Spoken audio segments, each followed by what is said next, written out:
तर ह्याच्या पलीकडे जाऊन हा काम करणारा उपक्रम आहे. यामध्ये आता जो हवामान बदल होतोय, म्हणजे आता काल तुम्ही बातमी बघत असाल तर आपल्या टेम्परेचर 46.9 डिग्री सेल्सिअस होतं. म्हणजे एवढ्या आणि त्या सायमल्टेनियसली त्याच वेळेस महाराष्ट्रातल्या काही भागामध्ये पाऊस चालू होता. तिथे बसलेल्या सगळ्यात ज्येष्ठ नागरिकांना विचारलं की तुम्ही आतापर्यंत मार्च मध्ये, एप्रिल मध्ये, मे मध्ये काही पाऊस बघितलाय का? तर ते मग त्याचं उत्तर नक्कीच नाही असणार. तरी हा जो हवामान बदल होतोय हा विषय समजून सांगणं, पहिल्यांदा शिक्षकांना समजून सांगणं, त्यांना प्रशिक्षित करणं आणि त्या माध्यमातून हे विद्यार्थ्यांपर्यंत घेऊन जाणं. विद्यार्थ्यांपर्यंत का घेऊन जाणं? तर उद्याचे अधिकारी आहेत, गावगाड्या चालवणारे हे नागरिक आहेत, उद्याचे सरपंच आहेत आणि ह्यांना हा विषय समजणं खूप गरजेचं आहे. पर्यावरण झाडाच्या पुढे आपलं कधी गेलंच नाही किंवा आपल्याला संकल्पना तिथंच थांबलेल्या आहे. पण ह्या मुलांना आपण प्रत्यक्ष कृतीतून हे शिक्षण दिलंय की पर्यावरणामध्ये काम करायचंय किंवा हवामानाचे बदल होतात त्यासाठी आपल्याला प्रत्यक्षरित्या काय काम करायचंय त्या सांगण्यासाठी आपण हा ग्रीन कॅम्पस प्रोग्राम सुसंगी गावामध्ये आणला. खरंतरी पंचम प्रोजेक्ट अंतर्गत हा प्रकल्प आपल्या गावामध्ये आला. यामध्ये आमची संस्था climate project foundation, Maharashtra foundation New York, आवड संस्था आपली साताऱ्याची ती, त्या 3 संस्थेच्या माध्यमातून हा पंचम प्रकल्प आपल्या गावामध्ये आला.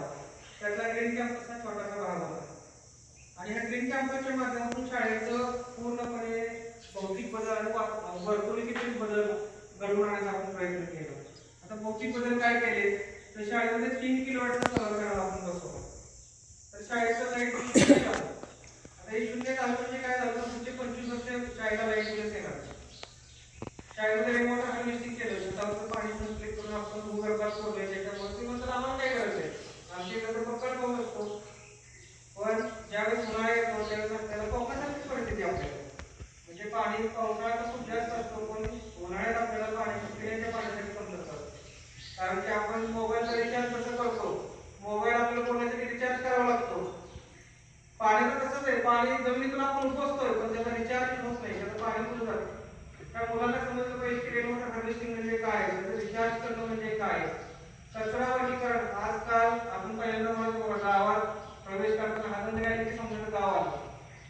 आता गावात प्रवेश करताना कचऱ्याची निघायचं लागले की आपण समजतो गाव आलं. थर्मोकॉलच्या पत्र्यावळ्या, तुमच्या प्लास्टिकचा कचरा हा ज्यावेळेस तुम्हाला एंट्री करताना दिसतो त्यावेळेस आपल्याला समजते का गाव चालू झालेला आहे. पण एक कचरा वर्गीकरण म्हणजे काय, ओला कचरा म्हणजे काय, सुका कचरा म्हणजे काय, बऱ्याच शिक्षकांना अजून माहिती नव्हतं की ओला कचरा आणि सुका कचरा म्हणजे काय. आम्ही त्यांना हे प्रशिक्षण दिलं, त्या माध्यमातून मुलांपर्यंत गेलो. ओल्या कचऱ्याचं व्यवस्थापन कसं करायचं त्याच मुलांच्या माध्यमातून केलं. प्लास्टिकचा कचरा कसा कमी करता येईल याच्यावर आपण काम केलं. म्हणजे एवढ्या बारीक बारीक गोष्टीवर आपण शाळेकडून काम केलं. हवेची गुणवत्ता, बऱ्याच वेळा आम्ही वाटतं की आम्ही खूप चांगल्या भागात होतो, हवेची गुणवत्ता खूप चांगली असेल पण ह्या मुलांनी जे नोंद करायला सुरुवात केली तर त्या काही क्रेडिट त्यांच्याकडे आलेले किंवा तुमच्या इथे रोड काम चालू असताना जास्त म्हणजे जुलै ते सप्टेंबर पर्यंत वाहतूक असताना तुमच्या इथे हवेच्या गुणवत्तेची गुणवत्ता ही थोडीशी कमी जास्त प्रमाणात होते.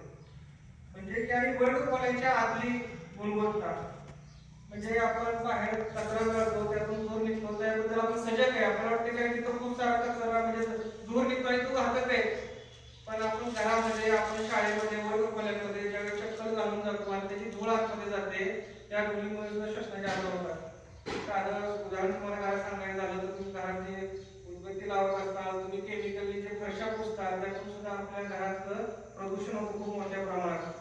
WHO वर्ल्ड हेल्थ ऑर्गनायझेशन जागतिक पातळीवर काम करणारी संघटना सांगते की प्रत्येक वर्षी जगात 37 लाख लोक आजच्या प्रदूषणामुळे मृत्युमुखी पडतात, घरातल्या आजच्या प्रदूषणामुळे. आणि हे निग्लेक्टेड आहे, आपण कधीच ह्या गोष्टी लक्षात घेत नाही. हे का चाललेलं आहे तर ह्या मुलांना आम्ही ते संवेदनशील करण्याचा प्रयत्न केलेला. आम्ही फक्त हे रेन वॉटर हार्वेस्टिंगचे मॉडेल लावले, सोलार पॅनल लावले एवढंच केलं का तर नाही, याच्या पुढं आपल्या शाळेतल्या मुलांनी त्यांच्या घराचं रेन वॉटर हार्वेस्टिंग पोटेन्शियल मोजलं. म्हणजे की त्यांच्या घराच्या छतावर किती पाणी संकलित करू शकतात ते पावसाचं हे प्रत्यक्ष मुलांनी मोजलं. तुम्हाला जर आता मोजायचं असेल तुम्हाला इंजिनियर बोलावं लागणार, त्याला पैसे द्यावे लागणार आणि ते एस्टिमेट देणार का एवढं तुम्ही संकलित करू शकता असं करायचंय. हे आपल्या मुलांनी स्वतः केले. हा उपक्रम काय दिले मुलांना तर ज्ञानरचनावाद पुस्तकामध्ये आपण शासन म्हणतो की ज्ञानरचनावाद तुम्ही मुलांबरोबर म्हणजे त्यांच्या शिकवा त्या दृष्टीतून आपण मुलांना प्रत्यक्ष गणित शिकवलं, लांबी रुंदी. बऱ्याच वेळा मुलं शाळेत शिकतात 4 भिंतीमध्ये, पण लांबी रुंदी कशी मोजायची माहित नसते. त्या मुलांनी त्यांच्या घराची लांबी रुंदी मोजली, त्यांचं क्षेत्रफळ काढलं, त्यांच्या छतावरून किती पाणी, किती लाख लिटर पाणी एका वर्षात संकलित करू शकतात याचं कॅल्क्युलेशन या मुलांनी केलेलं आहे. सोलार पॅनल बसवल्यानंतर किती युनिट आपल्याला लागते आणि आपण आधी किती युनिट तयार करतोय याचं कॅल्क्युलेशन केलेलं आहे. म्हणजे पर्यावरण म्हणजे काय फक्त झाडं फुलं पानं असं नाही, तर आम्ही हा अभ्यासक्रमाशी जोडून घेणारा हा उपक्रम आहे. म्हणजे तुमच्या पाठ्यपुस्तकात कचरा व्यवस्थापनामध्ये आहे, पक्ष्यांवर आहे, प्राण्यांवर आहे, झाडांवर आहे, ऊर्जेवर आहे, हे सगळे आहेत. पण आपण काय करतो की 4 वर्ग खोल्यामध्ये शिकतो. त्यामुळे मुलांना जरी काही शिकले असतील तर त्यांच्या ते फक्त जे पाठांतर करतात तेवढं लक्षात राहतं. साधं उदाहरण देतो की आयुष्यातली पहिली घटना आठवण त्यावेळेस आपण चहा बनवायला सुरुवात केली त्यावेळेस आपलं प्रमाण चुकलेलं होतं. आपण कधी सातत्याने त्याच्यावर प्रयोग करत केल्यानंतर आपल्याला परफेक्ट चहा बनवायला सुरुवात झाली. तसं आपण एखादी कृती सातत्याने चुकत शिकत गेलो तर ती गोष्ट कायमस्वरूपी लक्षात राहते. तशी ह्या मुलांनी गोष्टी चुकल्या पहिल्यांदा. आपण हर्बल गार्डन तयार केलं, औषधी वनस्पती तयार केल्या. ज्या वनस्पती असतात पंचक्रोशीत परिसर असतील 5 ते 6 प्रकारच्या तुळस आपण काढून लावल्या. मुलांना सांगितलं की दवाखान्यात जायच्या अगोदर ह्या वनस्पती बघा, यांचं नाव काय आहे, याचा कुठल्या पार्टचा आपल्याला उपयोग करता येईल हे आपण ह्या मुलांना सांगितलं आणि त्याचा वापर त्या मुलांनी केलेला. म्हणजे फक्त ही योजना फक्त भौतिक पैसे देऊन एखादं स्ट्रक्चर उभा करण्याची नव्हती, तर उद्याची नागरिक संवेदनशील करण्याची ही सगळी प्रक्रिया होती. त्या प्रक्रियेमध्ये ग्रामस्थांचे खूप मोठं आणि गावात खूप छान असतं. गावात ग्रामस्थांचं लक्ष असतं, त्यांचं येणं जाणं असतं आणि मार्गदर्शन असतं, सपोर्ट असतो. या सगळ्या गोष्टी चाललेल्या असतात. देशभरातल्या बऱ्याच गोष्टी म्हणजे बऱ्याच शाळांनी ह्या पुरस्कारासाठी अप्लाय केलेलं होतं. आता मी बऱ्याच शाळेत गेल्यानंतर विचारतो की अरे एक प्रश्न विचारतो की ज्या शाळेत 120 शिक्षक आहेत तिथं काम चांगलं होईल का ज्या शाळेत 5 शिक्षक आहेत तिथं काम चांगलं होईल? उत्तर नेहमी तर 120 शिक्षक देत आहेत तिथे काम चांगलं होईल. पण असं नाहीये. माझा अनुभव सांगतो, गेल्या 15 वर्षात मी अनुभव तुम्हाला सांगतो. 120 शिक्षक जरी असतील त्यांच्या टीमवर्क नसेल तर त्या शिक्षकांचा काहीच उपयोग नाही. आणि जिथे 4 किंवा 5 शिक्षक जरी असतील आणि त्यांचं समन्वय असेल ती शाळा टॉपचं काम करत असते आणि हे आपल्या कुसुमच्या शाळेत दाखवले. 4 ते 5 शिक्षक होते. पण मी तुम्हाला अजून पण सांगतो की मी खूप शाळेत होतो 50-60 शिक्षकांची तयारी करणं जे जमलं नाही ते आपल्या शाळेने करून दाखवलं. आपल्या मुख्याध्यापकांनी मला खूप कौतुक वाटलं या सगळ्या गोष्टींचं. आपल्या मुख्याध्यापक सरांनी सरपंचाच्या माध्यमातून क्लास व्यवस्थापन समितीच्या माध्यमातून त्या जाळ्या आणल्या, त्यांनी स्वतः बिल्डिंग केली. मुलं जे बघत असतात माझे मुख्याध्यापक हे काम करतात, मला कशी लाभ या सगळ्या गोष्टींमध्ये. आणि या गोष्टी करत शिकणं हे खूप महत्वाचं असतं. बाकीचे सर्व शिक्षक असतील, आप्पा असतील, या सगळ्यांचं झुकून देणार काम त्या पुरस्कारासाठी खरं कारणीभूत आहे. आम्ही निमित्त मात्र आहे. आम्ही तुमच्या गावात आलो, आम्ही मार्गदर्शन केलं, आमचं काम आम्ही सगळीकडे करतो. पण या स्टाफने जे काम केले ते खरंच कौतुकास्पद आहे आणि त्यांना त्या पद्धतीने हा पुरस्कार मिळाला आहे. खरंच मला आनंद या सगळ्या गोष्टी वाटल्या.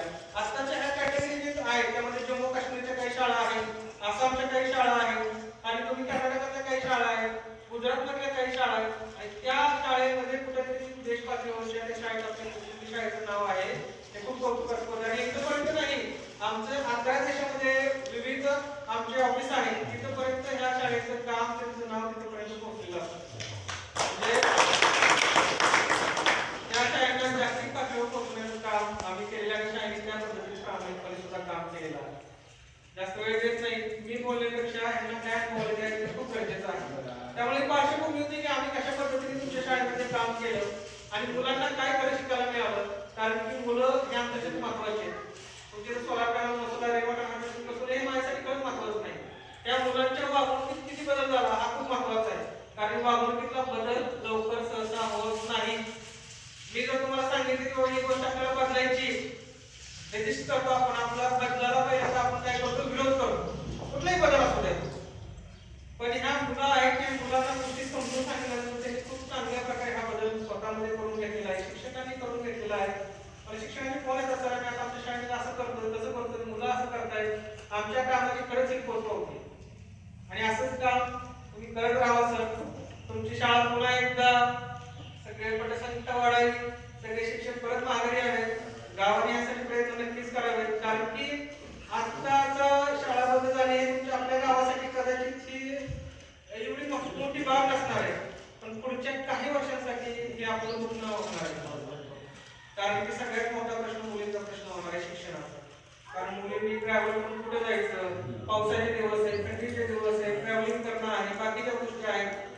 सगळ्याचा इम्पॅक्ट आपल्या मुलांच्या शिक्षणावर होणार आहे लक्षात घ्या.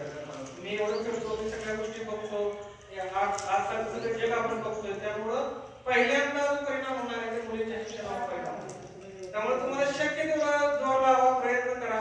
पण ही शाळा परत आहे तो पूर्वस्थितीला आणायचा सगळ्यांनीच प्रयत्न करा अशी माझी तुम्हाला विनंती. कारण ही खूप छान युनिट आहे आणि आपल्या गावाची शाळा ही आपल्या हक्काची असते. आधी मुलं बाहेर दुसरीकडे जातात त्यावेळेस आपल्याला तेवढा कॉन्टॅक्ट नसणार आहे. आपल्या शाळेत जाऊन आपण स्वतः बघू शकतो काय चाललंय शाळेत काय नाही त्या गोष्टी असणं गरजेचं आहे. त्यामुळं हे काम तर खूप छान झालेलंच आहे. हे काम असंच पुढे चालू राहू आणि सगळ्यांनी मिळून टीमवर्क करून राहून ही शाळा पुन्हा एकदा चालू करावी परत माघारी घेऊन यावं अशी माझी इच्छा आहे. बोलायला वेळ दिल्याबद्दल धन्यवाद आणि पुढच्या वाटचाली